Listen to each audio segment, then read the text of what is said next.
Dan telah hadir di tengah-tengah kita Maureen Hitipeu. Selamat siang, Bu Maureen. Selamat siang. Terima kasih Bu Maureen sudah datang menyempatkan waktu ke studio CNN Indonesia siang ini. Langsung saja mungkin Bu Maureen ya, kita ingin berbincang bagaimana kemudian strugglingnya seorang perempuan menjadi ibu tunggal begitu ya. Ini berdasarkan pengalaman dan juga bagaimana Bu Maureen menjalani kehidupan sebagai orang tua tunggal. Apa sih titik paling krusial saat seseorang ibu itu atau saat seorang perempuan itu memutuskan untuk menjadi single mom begitu, menjadi sebagai orang tua tunggal? Ya, pasti titiknya akan berbeda ya untuk setiap orang gitu. Tapi dari pengalaman saya pribadi, saya bisa bilang bahwa titik krusial itu pada saat saya mengambil keputusan, oke, saya dan anak saya berhak untuk bahagia, berhak untuk keluar dari hubungan yang sudah tidak sehat, gitu ya. Karena kan kita suka dengar ya, oh ya bertahan demi anak, gitu ya. Tapi pada saat itu saya sudah merasa saya udah mencoba semuanya nih, gitu. Udah ke marriage counselor, udah coba memperbaiki rumah tangganya, gitu ya. Tapi ternyata tidak berhasil. Dan saya pikir mungkin ya inilah waktunya untuk keluar dari pernikahan itu. Jadi memang saya bercerai 12 tahun yang lalu. Dan di awal itu pasti berat banget sih Mas gitu ya, karena itu tadi menjadi ibu tunggal di Indonesia kan nggak gampang gitu, ada ketakutan-ketakutan yang luar biasa. Tapi setelah memutuskan untuk keluar dari pernikahan ini ya mau nggak mau saya harus menyiapkan diri. Gimana nih saya bisa jadi ibu tunggal yang tetap menjalankan peran saya sebagai ibu gitu ya, supaya anak saya baik-baik saja walaupun orang tuanya bercerai. Gitu. Oke, alasan tadi bertahan karena anak begitu ya, dan ketidakberdayaan ekonomi sehingga kemudian seorang perempuan atau seorang ibu untuk memutuskan menjadi single mom begitu ini begitu sulit begitu ya. Tapi kemudian stigma juga tidak bisa dihindari begitu saat keputusan untuk bercerai ini diambil. Apakah kemudian perlu waktu yang cukup panjang bagi seorang perempuan atau seorang ibu untuk memutuskan menjadi seorang single mom ini? Berapa lama kira-kira mereka yakin gitu keputusan itu? Iya, kalau kita bicara keputusan kan balik lagi ya itu sangat-sangat pribadi ya. Tapi kalau yang kami lihat di Single Moms Indonesia ini memang masing-masing orang punya proses yang berbeda ya Mas ya. Jadi ada yang cepat, ada yang mungkin pisah rumah dulu 6 bulan gitu ya sampai dia merasa sudah siap gitu dan mencari dukungan. Pastinya mereka mencari dukungan dari keluarga, dari sahabat-sahabat terdekat, dari lingkungan atau masuk ke komunitas kami di Single Moms Indonesia gitu. Jadi memang timelinenya masing-masing orang tuh berbeda Mas dalam proses ini ya gitu. Ada orang yang ibu tunggal yang mungkin under 1 tahun dia udah bahagia, sudah baik-baik saja, sudah healing lah kalau bahasanya ya gitu.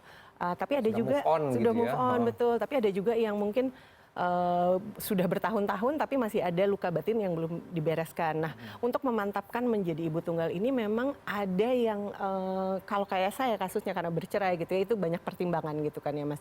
Tapi memang ada unsur spiritualnya juga di situ gitu loh. Dimana kita bertanya sama Tuhan gitu ya, minta petunjuk. Kalau memang endingnya kan seperti ini akan divorce ya mohon ditunjukkan jalannya, dilancarkan prosesnya gitu. Itu bisa membantu Mas untuk teman-teman yang mungkin masih struggling gitu ya, masih menimbang. Tapi saran saya carilah support group, carilah lingkungan yang positif yang bisa menguatkan selama proses itu di awal. Oke, menjadi single mom keputusannya sudah diambil tapi kemudian tidak selesai sampai di sana, stigma negatif, bahkan diskriminasi, pelecehan, kekerasan ini juga menjadi konsekuensi logis begitu. Apakah kemudian ada yang salah dengan stigma seperti ini? Oh pasti sangat salah ya gitu. Kita di Single Moms Indonesia itu salah satu misi kita sebetulnya adalah secara perlahan berusaha mengajak masyarakat untuk bersama-sama merubah stigma ini. Gitu. Karena pada dasarnya ibu tunggal dimanapun mereka berada, kita semua punya keinginan yang sama kok, Mas, untuk anak-anak kita. Kita ingin jadi ibu yang baik, gitu ya. Kita ingin anak-anak kita menjadi manusia yang baik juga, gitu. Tantangan parentingnya juga sama, gitu ya. Hanya bedanya kami melakukannya seorang diri. Dengan bantuan keluarga, gitu ya. Mungkin kebanyakan kasus dari Single Moms Indonesia yang saya lihat, mantan suaminya ya lepas tangan, tidak bertanggung jawab gitu ya. Jadi ada stigma-stigma yang masih menyorot bahwa oh ibu tunggal ini nanti ABCD gitu ya. Ya. Yang bisa kita lakukan sebagai komunitas adalah kita mengedukasi Mas lewat Oke. platform-platform media sosial kita. Jadi contohnya salah satu postingan kami yang sempat rame waktu itu adalah inilah hal-hal yang bisa kamu lakukan untuk mendukung ibu tunggal. Contohnya gitu ya, satu, nggak ngirimin stiker yang kayak di WhatsApp gitu ya Mas ya, yang bercanda. Kita nggak tahu ya status orang gitu loh, dan tidak ada satu manusia pun yang ingin jadi ibu tunggal sebetulnya gitu, tapi itu adalah hidup gitu, bagian dari hidup kan, seperti itu kira-kira Mas. Oke. Konsekuensi bagi anak-anak adalah hilangnya aspek-aspek kekeluargaan begitu Betul. ya. Bagaimana kemudian membuat situasi ini tidak semakin buruk bagi mereka? Iya, yang pertama pasti yang terpenting adalah ibunya, Mas. Karena ya itu tadi, ada anak yang tetap harus kita bimbing, kita dukung supaya dia tidak merasa dunianya juga runtuh. Nah, bagaimana caranya kalau ibunya nggak kuat? Sudah ada stigma, terus ibunya secara emosional, karena namanya perpisahan kan pasti ada traumanya ya Mas ya. Sementara kan kita nggak bisa bilang sama anak kita, bentar ya mama mau healing dulu gitu kan, nggak mungkin. Jadi yang kami lakukan sebagai komunitas adalah memberdayakan ibu tunggalnya. Karena kita percaya saat ibu tunggalnya sudah bisa berdiri ajak, sudah berdaya, anak-anak itu nggak apa-apa kok. Mereka anak-anak punya daya lenting yang sebetulnya jauh lebih besar dari orang dewasa. Gitu, mereka akan baik-baik saja selama mereka tidak kekurangan cinta dalam hidupnya, walaupun konsep keluarganya berubah ya. Gitu. Oke, mungkin nanti kita akan berbicara bagaimana sehebat dan sekeras apa kemudian penyembuhan luka batin bagi seorang single mom, dan kenapa kemudian single moms Indonesia ini harus bicara dan harus hadir untuk orang tua tunggal di Indonesia. Kita akan lanjutkan dialog kita usai jeda, tetap bersama kami di CNN Indonesia Today.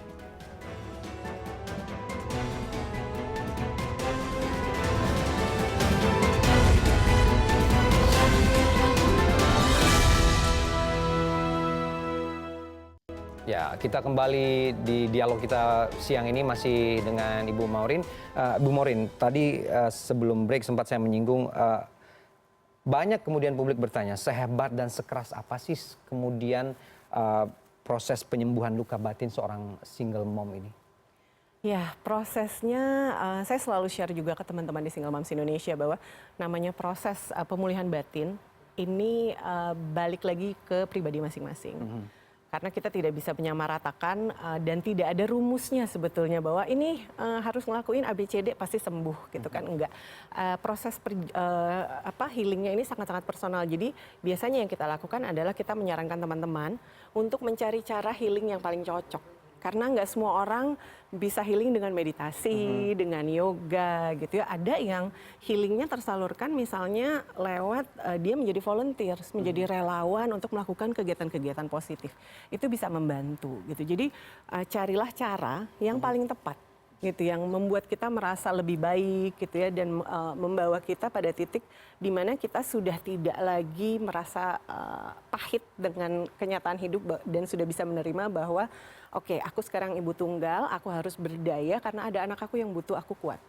Gitu. Oke, SMI sebagai salah satu wadah yang kemudian bisa menjadi sarana begitu ya bagi orang tua tunggal. Dalam kehidupan nyata sudah sejauh apa perannya, Bu Maureen? Iya, selama 8 tahun berdiri ini kami sejak 2017 itu rutin memberikan pelatihan-pelatihan. Program pelatihan yang gratis khusus untuk anggota kami. Programnya beragam banget. Jadi kalau ditanya programnya apa aja, saya kadang suka bingung karena saking banyaknya gitu. Tapi semua program kami punya satu benang merah di mana kami mau mengajak ibu-ibu ini untuk berdaya. Jadi betul-betul kita fokusnya ke pemberdayaan.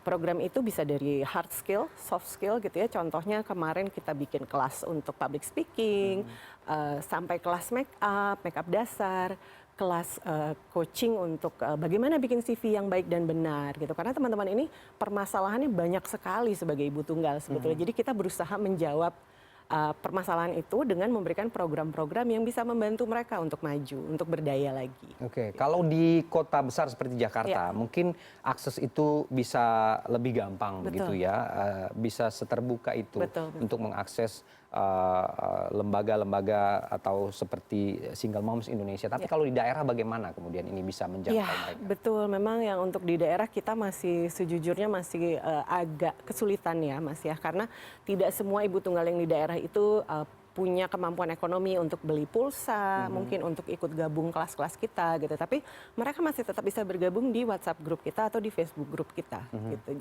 Tapi memang ada kendala untuk menjangkau teman-teman yang di daerah gitu dengan keterbatasan yang mereka miliki sebetulnya.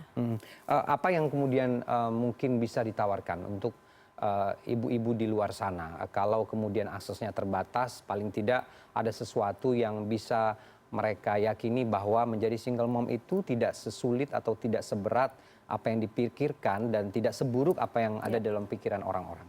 Iya, mungkin yang pertama yang bisa mereka lakukan adalah itu tadi, membangun support system sendiri dalam hidupnya. Mulai dari keluarga. Sebisa mungkin harapan kami pasti keluarga merangkul ya, tapi pada kenyataannya cerita yang sering saya dengar dari teman-teman di Single Moms Indonesia yang di daerah itu stigma, karena stigma tadi ya, orang tuanya malu anaknya jadi ibu tunggal gitu. Jadi masih ada tantangan dari bagaimana mendapatkan support dari keluarga inti. Yang bisa dilakukan juga oleh teman-teman ini, ya bangunlah satu jaringan network yang mendukung. Misalnya teman-teman sekeliling kita gitu ya, kalau misalnya mungkin keluarga tidak membantu, kita bisa mencari lingkaran pertemanan yang lebih sehat atau yang lebih mendukung. Kalau untuk anak-anak bagaimana? Ya, kalau untuk anak, kita di Single Moms Indonesia selalu mengajak gitu ya, bahwa jangan terlalu lama kita larut dalam kesedihan, dalam patah hati kita gitu ya, karena namanya perpisahan kan pasti ada traumanya ya Mas ya. Jadi kita selalu menganjurkan yuk fokus ke anak. Karena ada anak yang butuh ibunya. Walaupun mungkin ibunya menutupi ya, tidak mau anaknya sakit hati, mungkin dengar orang tuanya bercerai atau berpisah gitu. Tapi anak bisa merasakan emosi ibunya gitu. Karena kan ada keterikatan batin ya antara anak dan ibu gitu. Jadi kami selalu mengajak, ayo bangkit, yuk bisa, yuk pasti bisa. Sesulit apapun pasti kita bisa melewati masa-masa berat itu. Memang kadang rasanya mau nyerah gitu ya, kadang nangis ya nggak apa-apa gitu. Prinsipnya kita juga bahwa it's okay not to be okay. Gitu. Tapi tetap ayo bangkit karena ada anak-anak yang butuh sekali ibunya. Oke, itu curhat-curhat dari para single mom ya, yang selama ini Bu Maureen dapatkan. Semangat seperti apa sih yang perlu ditanamkan buat bisa mencapai keteguhan hati seperti yang tadi disampaikan Bu Maureen? Iya, mungkin yang bisa dilakukan adalah percaya bahwa Tuhan dan alam semesta ini baik. Walaupun kita harus melewati perjalanan yang nggak baik sebetulnya gitu ya, tapi cari cara untuk memaafkan masa lalu, menerima masa kini, dan berpengharapan positif untuk masa depan. Jadi kita fokusnya di now-nya dulu.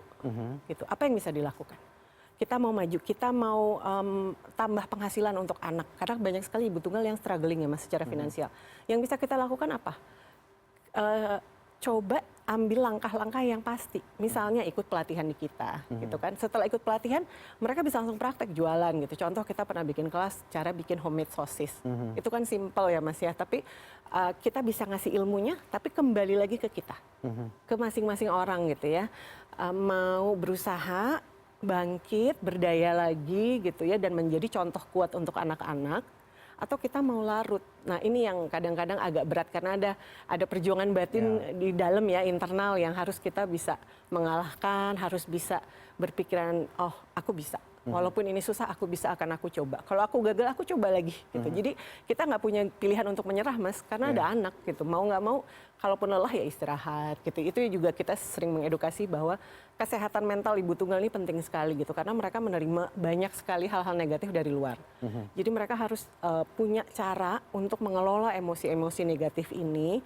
Ya diterima aja sebetulnya ya, karena emosi itu kan seperti awan ya, sebetulnya lewat aja, kita amati, diawasi, terus dirasakan, dilepas, jangan kita pegang gitu. Begitu juga dengan proses healing ini, jadi bisa kok, saya yakin ibu-ibu tunggal ini perempuan luar biasa ya, dan sudah banyak sekali contoh ibu-ibu tunggal yang sukses, yang berhasil bangkit, membesarkan anak-anaknya menjadi anak-anak yang bahagia gitu, bisa kok, bisa. Manusiawi sekali kalau kemudian lelah, berhenti sejenak istirahat, bukan berhenti di saat itu dan tidak melakukan apapun sama sekali begitu. Selanjutnya apa misi dari Single Mom Indonesia ini? Ya, misi kami adalah pemberdayaan ibu tunggal agar mereka bisa mandiri, bisa percaya diri dan bahagia.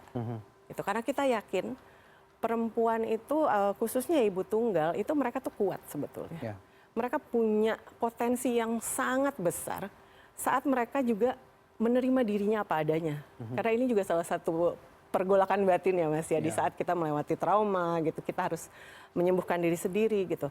Tapi saya percaya banget ibu tunggal tuh potensinya luar biasa karena ya balik lagi cerita teman-teman selama 8 tahun ini sungguh banyak yang menginspirasi gitu Mas.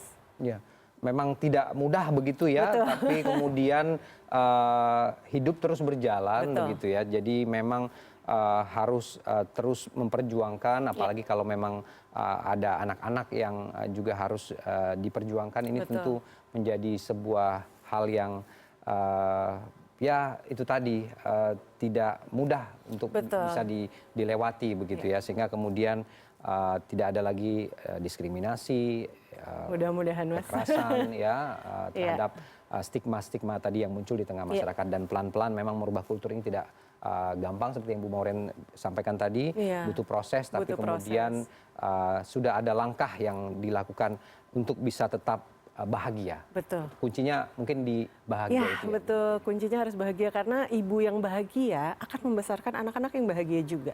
Dan kita butuh penerus bangsa, anak-anak yang mentalnya sehat, yang bahagia gitu. Dan itu menjadi tugas dan tanggung jawab kita bersama sebetulnya, nggak hanya ibu juga sih sebenarnya. Oke, tugas bersama dan semua orang-orang yang ada di lingkungan terdekat. Betul, Ya. betul. Terima kasih Bu Maureen sudah Sama-sama. berbagi inspirasi Terima hari ini. kasih. Mudah-mudahan ini bisa disebarluaskan inspirasi seperti ini sehingga tidak ada lagi hal-hal buruk yang menyertai untuk menjadi seorang single mom ya, predikat single mom di Indonesia. Terima kasih Bu Maureen sudah menyempatkan waktu siang ini di CNN Indonesia. Terima kasih. Dan CNN Indonesia Today akan kembali usai jeda, tetap bersama kami.